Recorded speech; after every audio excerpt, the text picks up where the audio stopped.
उत्तर प्रदेश प्रयागराज क्षेत्र हवेलिया दक्षिण स्थाने हैं गंगा तटयाम मासानां मासोत्तमे मासे मार्गशीर्ष मासे शुभे शुक्ले कृष्ण पक्षे अद्यां नवम्यायां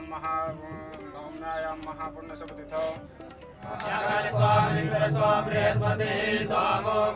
सोमो राजा विद्वान् समर्पयामि रोलिकामहम्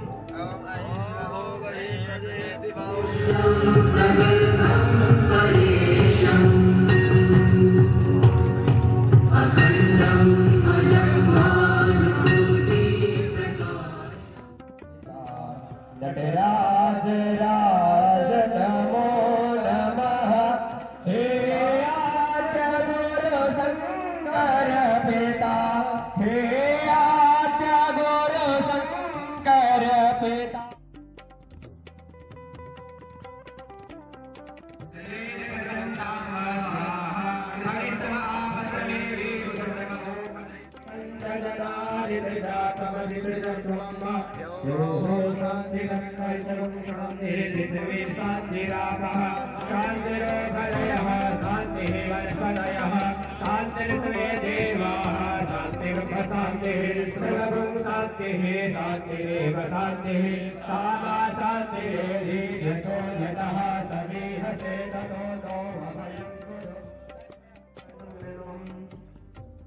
ओम भुवा स्वाहा ओम स्वाहाय नमः सूर्याय नमः ओम विष्णाय नमः धनवंतरे स्वाहा धनवंतरे नमः ओम सिद्धिभ्यो स्वाहाय सिद्धिभ्यो नमः ओम प्रजापते स्वाहाय प्रजापते नमः ओम गणेशाय स्वाहाय देवभूतमं बहुभुग्राम्यपेदपरिते पंचस्य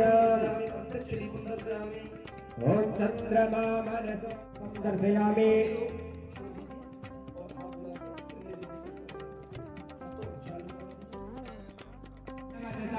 गिरिसाक्षावदामसि यथा नः सर्वदशगुं सुमना असत अध्यवोच दधिवता प्रथमो दैवो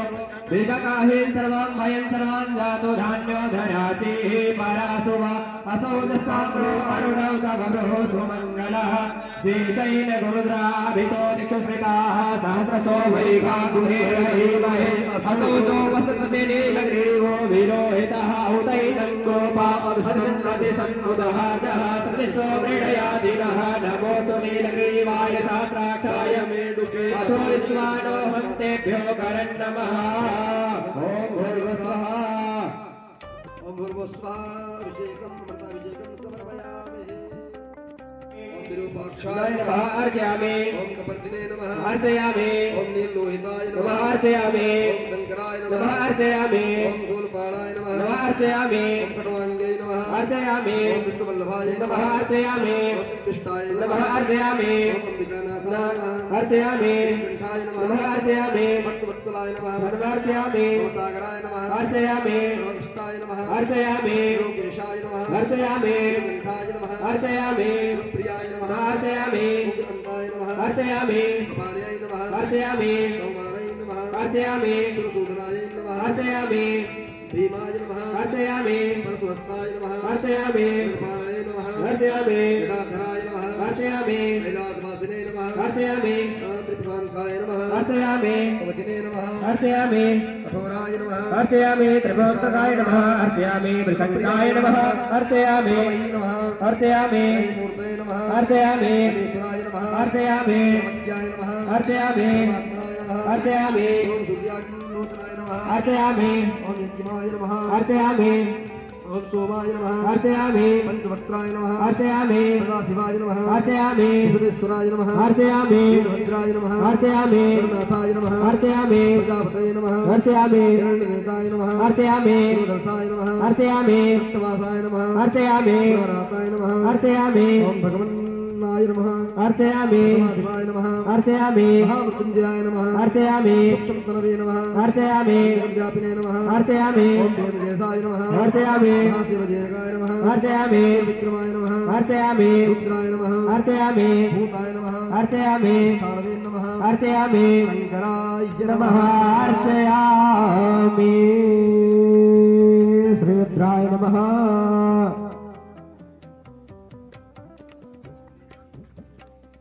ओम माल्यादि सुगंधेने मालत्यादिनि वे प्रभुवे हरितानि पुष्पाणि पूजार्थं प्रतिगृह्यतां माल्यां समर्पयामि हिमालयान्तेः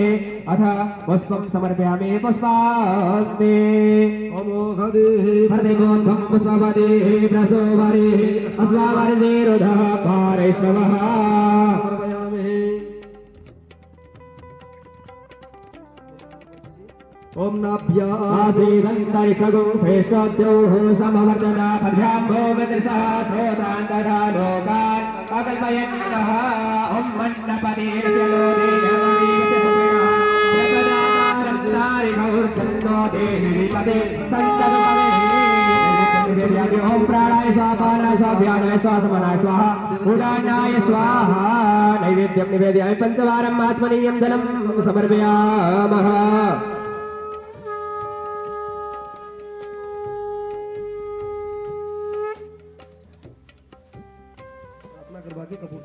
अथ प्रार्थनां कुर्यादः दिवस्यं प्रार्थनाम् ओम सानन्दमानन्दवने वसन्तम् आनन्दकन्दं हतप्रापवृन्दं वाराणसीनाथमनाथनाथं श्रीविश्वनाथं शरणं प्रपद्ये अवन्तिकायां निहितावतारम् मुक्ते प्रदानाय च सत्सङ्गमृत्यो परिरक्षणार्थं वन्दे महाकाल महासुरेशम् ओम भूर्भुवस्सुवः क्षमा प्रार्थनार्थे हस्ते अक्षतपुष्पाणि समर्पयामि सांब सदा शिवाय नमः शंकर भगवान की जय आरोग्यं प्रज्वलिताम् कुर्यात ॐ वेदगं हवेः प्रजननं मे असुदसवीरगं सर्वगणगं स्वस्ताये आत्मसनि प्रजासनि पशुसनि लोकसन्नभयसनिः अग्निः प्रजां बहुनां मे करोत्वन्नं पयोरेतोऽस्मासु धत ॐ वारात्रिपार्थिवगुं विदुरप्रायिभामवे दिवः सदा बृहति वितिष्ठस आत्वेकं वदति तमः जय शिव ओंकार भोले हरे शिव ओंकार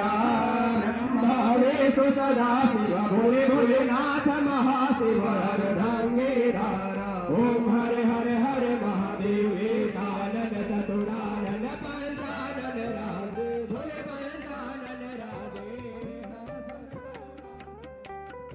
आत्यामे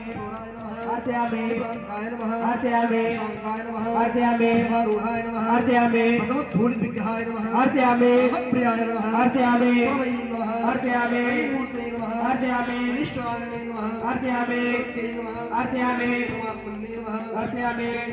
नमः आत्यामे हर हर महादेव पेशवाई होने जा रही है नगर पेशवाई जिससे सभी हमारे संत महंत जो अखाड़ों से कंदरों से निकलकर जो नागाएं साधना के लिए यहाँ आ रहे हैं वो 2 तारीख से हमारा प्रारंभ होने जा रहा है। उससे पूर्व भगवती जगदम्बी माँ के गोद में एक भगवान शिव का, क्योंकि का सबसे बड़ा पर्व है और भारत सरकार भी बड़े जोर शोर से बड़े पैमाने में इसका यहाँ आगाज के साथ यहाँ आयोजन कर रही है। उससे पूर्व के हमारे सत्य स्वामी सज्जानंद जी महाराज ने ऐसे अद्भुत यंत्र का यहाँ आज स्थापना आज गणपति सहित नक्षत्रों के समस्त 33 कोटि देवताओं का यह आह्वान हुआ है। आज से वो 33 कोटि देवताएं महाशिवरात्रि पर्यंत यहाँ विद्यमान होंगे। इस पावन मंच में हमारे सत्य स्वामी जी महाराज एवं यहाँ उपस्थित सभी मीडिया के सभी बंधु एवं विप्रमण आए हुए सभी श्रद्धालु, वास्तविकता परम सौभाग्य का दिवस है कि आज हम लोग यहाँ उपस्थित है। महाकुंभ के पूर्व कुछ ही दिनों में अभी हमारा महाकुंभ प्रारंभ होने जा रहा है। जैसा कि 2 तारीख को हमारी पंचायती महानिर्माण पड़ा की पेशवाई होने जा रही है, नगर पेशवाई जिससे सभी हमारे संत महंत जो जो अखाड़ों से कंदरों से निकल कर जो नागाएं साधना के लिए यहाँ आ रहे हैं, वो 2 तारीख से हमारा प्रारंभ होने जा रहा है। उससे पूर्व भगवती जगदम्बी माँ के गोद में ये भगवान शिव का, क्योंकि ये कुंभ क्या है जहाँ से देव और दानव के मंथन से जिस समय हलाल और अमृत का उत्पन्न हुआ था, तस्याम चतुर्प्रियम सर्वे ससुरा सुरमानवा रूपोदारे वयोवर्णा महिमा चित्तचेतसा, उसमें जो अमृत उत्पन्न हुआ था, उस अमृत को लेकर भगवान जैसे स्वर्ग की ओर जा रहे थे तो 4 जगहों में गिरा था। वही आज हम यहाँ इस कुंभ को हम मनाने जा रहे हैं और वो अमृत 14 तारीख को गिरने वाला है, प्रादुर्भाव होने वाला है। सारे संसार में सबसे बड़ा गुरु, उसका भूमि पूजन हम सब लोगों ने सूक्ष्म रूप में, क्योंकि जब भी किसी कार्य को हम प्रारंभ करते हैं तो उसमें थोड़ी बहुत त्रुटियां आती हैं। मुझे खुशी है कि माननीय प्रधानमंत्री जी को भी स्वामी सच्चिदानंद जी ने इस महामूर्ति यंत्र भेंट किया था, और उसके ही स्मृति में अगर हम कहें, उन्होंने इस अभियान को आगे बढ़ाया और पूरे भारत ही नहीं अभी जो सारे विश्व में इसका प्रचार प्रसार किया है। और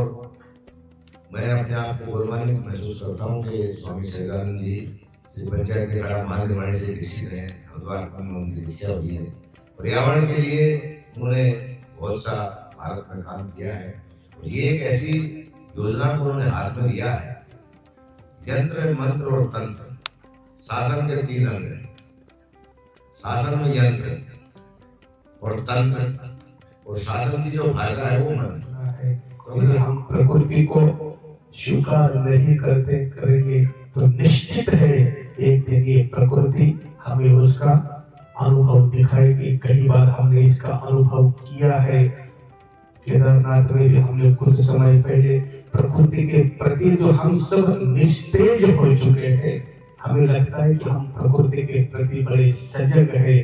लेकिन दूर दूर तक ऐसा लगता है कि हम इस संसार के अंदर जो है हमारे अलावा किसी को भी स्वीकार करने के लिए तैयार नहीं है। लेकिन गुरुदेव जी कहा करते थे, बाबा इस धरती के ऊपर उस कीट पतंग का भी अधिकार है, उनका भी अपना अस्तित्व है, तो वो भूल चुका है, तो केवल अपने ही अस्तित्व की बात कर रहा है। लेकिन जब प्रकृति जब अपना खो देगी तो निश्चित है वो हमें अपने रास्ते पर लाके खड़ा करेगी। तो महाराज जी के मन में जो प्रकृति के प्रति भाव है उसके लिए भी शुभकामना है। आए हुए सभी महापुरुषों को ओम नमो नारायणाय, जितने मीडिया बंधु है उनके लिए भी शुभकामना की सनातन का जितना आप ज्यादा से ज्यादा प्रचार करेंगे, क्योंकि मीडिया बंधु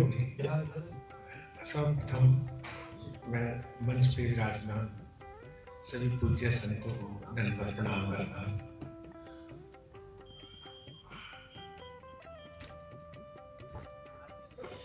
कुंवर मानवेंद्र जी को वास्तविकता में साधुवाद,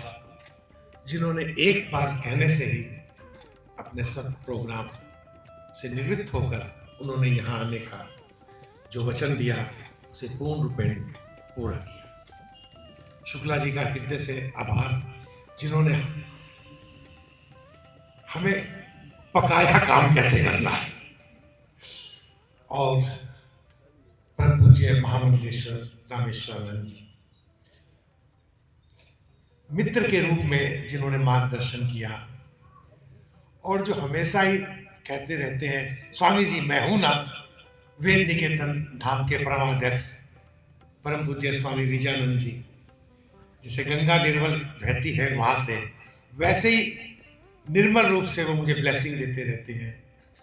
और सिद्ध महामृत्युंजय संस्थान की अध्यक्षा सदगुरु माँ उषा जी, जिन्होंने कहा आप करिए हम सब साथ हैं। तो सबको कोटि कोटि हृदय से धन्यवाद, साधुवाद, आभार। 37 वर्ष लगे यहाँ पहुंचने में।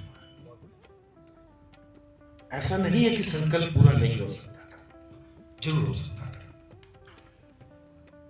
जब पूरे प्रयत्न करने के बाद भी संकल्प पूरा ना हो तो कहते हैं कि इसमें बड़ी शिव की इच्छा है। तो जैसे ब्रह्मा जी ने सृष्टि पूर्ण बनाकर पहला यज्ञ प्रयागराज में किया और प्रयागराज इसका नाम हुआ, सिमिलरली मुझे लगता है भगवान मृत्युंजय महादेव ने यहां से शुरू करना था, इसलिए सब जगह वो लास्ट मोमेंट पे जाके कोई ना कोई प्राकृतिक अप्राकृतिक संसाधन ऐसे क्रिएट होते, मुझे हर क्षण विश्वास था ये बनेगा और ये बनने के लिए ही बना था। आप सब लोग इस ऊर्जा को आने वाले वक्त में श्रम महसूस करेंगे। लगभग 132 देशों के अंदर सारे वैज्ञानिक इसको प्रूफ मानेंगे, जिनसे भी पिछले 18 सालों से रिसर्च हुई, चाहे वो नोबेल पुरस्कार विजेता साइंटिस्ट हों, 45 साइंटिस्ट तक हमारे महामृत्युंजय पीठ में आए थे इस यंत्र की एनर्जी और वाइब्रेशंस को चेक करने के लिए। और सभी संतों ने, सभी महंतों ने इसकी एक यात्रा निकली थी 2003 से, जो 2014 तक चली।